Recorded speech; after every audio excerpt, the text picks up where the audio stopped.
Pada awal dekade kedua abad ke-21, dunia menyaksikan babak baru dalam dinamika perdagangan internasional yang dipicu oleh kebijakan proteksionisme Amerika Serikat di bawah kepemimpinan Presiden Donald Trump. Kebijakan ini, yang dikenal luas sebagai Perang Dagang Trump, mengandalkan pengenaan tarif impor yang tinggi terhadap barang-barang dari berbagai negara mitra dagang, termasuk China, Uni Eropa, Kanada, dan negara-negara Asia Tenggara. Tujuannya dinyatakan untuk melindungi industri dalam negeri Amerika Serikat dan mengurangi defisit perdagangan yang selama ini membebani perekonomian negara tersebut.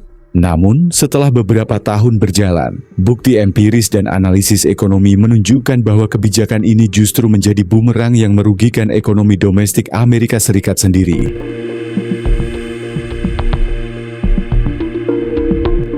Perang Dagang Trump dimulai dengan kenaikan tarif impor baja dan aluminium, serta barang-barang impor utama dari China. Tarif ini kemudian meluas ke lebih dari 100 negara mitra dagang, dengan tarif yang bervariasi hingga mencapai lebih dari 30% untuk beberapa negara seperti Indonesia dan China. Kebijakan ini diberlakukan dengan alasan untuk melindungi sektor manufaktur Amerika Serikat dari persaingan asing yang dianggap tidak adil dan untuk mendorong kembali produksi dalam negeri yang sempat tergerus oleh globalisasi. Namun, mekanisme tarif ini secara langsung menaikkan biaya produksi bagi perusahaan-perusahaan Amerika Serikat yang bergantung pada bahan baku dan komponen impor. Kenaikan biaya produksi ini kemudian diteruskan ke konsumen dalam bentuk harga barang yang lebih mahal, sehingga memicu inflasi domestik yang menekan daya beli masyarakat.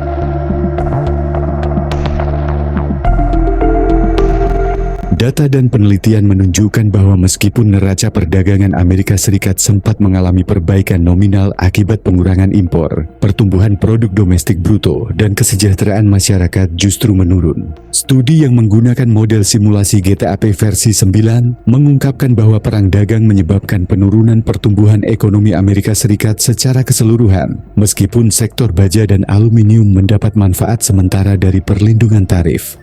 Kenaikan tarif impor menyebabkan gangguan pada rantai pasok global yang selama ini menjadi tulang punggung produksi manufaktur Amerika Serikat. Banyak perusahaan menghadapi kesulitan mendapatkan bahan baku dengan harga kompetitif, sehingga mereka harus melakukan efisiensi yang seringkali berujung pada pengurangan tenaga kerja. Fenomena ini berkontribusi pada meningkatnya gelombang pemutusan hubungan kerja di sektor-sektor yang terdampak langsung oleh perang dagang. Selain itu, inflasi yang meningkat akibat tarif impor yang tinggi menekan konsumsi domestik yang merupakan komponen terbesar dari perekonomian Amerika Serikat. Harga barang yang lebih mahal mengurangi daya beli konsumen, sehingga pertumbuhan ekonomi melambat. Kondisi ini diperparah oleh ketidakpastian ekonomi yang meningkat, yang membuat investor enggan melakukan investasi baru dan lebih memilih aset yang dianggap aman, seperti emas dan surat utang pemerintah.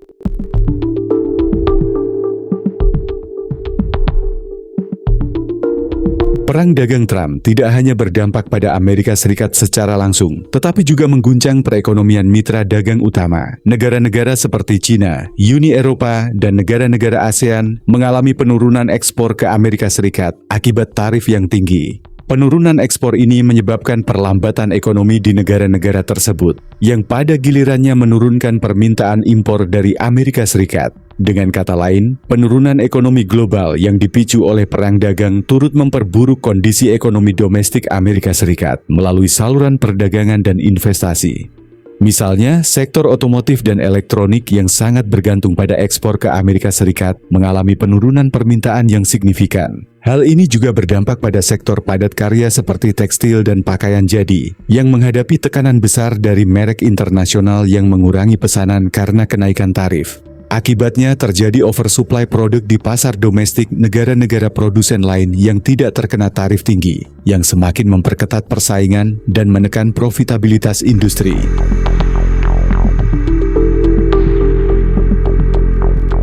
Dari perspektif kebijakan ekonomi, perang dagang Trump merupakan contoh klasik proteksionisme yang gagal mencapai tujuan utamanya. Alih-alih memperkuat industri domestik dan menciptakan lapangan kerja baru, kebijakan tarif justru menaikkan biaya produksi, menurunkan daya beli konsumen, dan memperlambat pertumbuhan ekonomi. Efek negatif ini tidak hanya dirasakan oleh konsumen dan produsen domestik, tetapi juga oleh para pekerja yang kehilangan pekerjaan akibat efisiensi dan pengurangan kapasitas produksi. Lebih jauh, perang dagang ini menciptakan ketidakpastian yang merusak iklim investasi dan memperlambat inovasi. Dalam ekonomi modern yang sangat terintegrasi secara global, upaya untuk memutus rantai pasok dan membangun kembali produksi domestik secara besar-besaran memerlukan waktu dan biaya yang sangat besar. Kebijakan yang mengandalkan tarif tinggi tanpa strategi komprehensif untuk meningkatkan daya saing industri dalam negeri hanya akan menimbulkan distorsi pasar dan kerugian ekonomi jangka panjang. Selain itu, perang dagang juga memicu reaksi balasan dari negara-negara mitra dagang yang memperumit hubungan diplomatik dan perdagangan internasional Amerika Serikat. Hal ini menimbulkan risiko pembalikan kerjasama ekonomi yang selama ini mendukung pertumbuhan global dan stabilitas pasar. Perang dagang yang digagas oleh Presiden Donald Trump dengan pengenaan tarif impor tinggi terhadap berbagai negara mitra dagang telah menjadi bumerang bagi ekonomi domestik Amerika Serikat. Meskipun niat awalnya adalah melindungi industri dalam negeri dan mengurangi defisit perdagangan, kenyataannya kebijakan ini menyebabkan penurunan pertumbuhan ekonomi, inflasi yang meningkat, gangguan rantai pasok, dan pengurangan lapangan kerja. Kebijakan proteksionisme semacam ini menunjukkan keterbatasan pendekatan tarif sebagai alat utama dalam mengelola perdagangan internasional di era globalisasi. Amerika Serikat, sebagai ekonomi terbesar dunia, membutuhkan strategi yang lebih adaptif dan kolaboratif untuk memperkuat daya saing industrinya, tanpa mengorbankan stabilitas ekonomi domestik dan hubungan perdagangan global.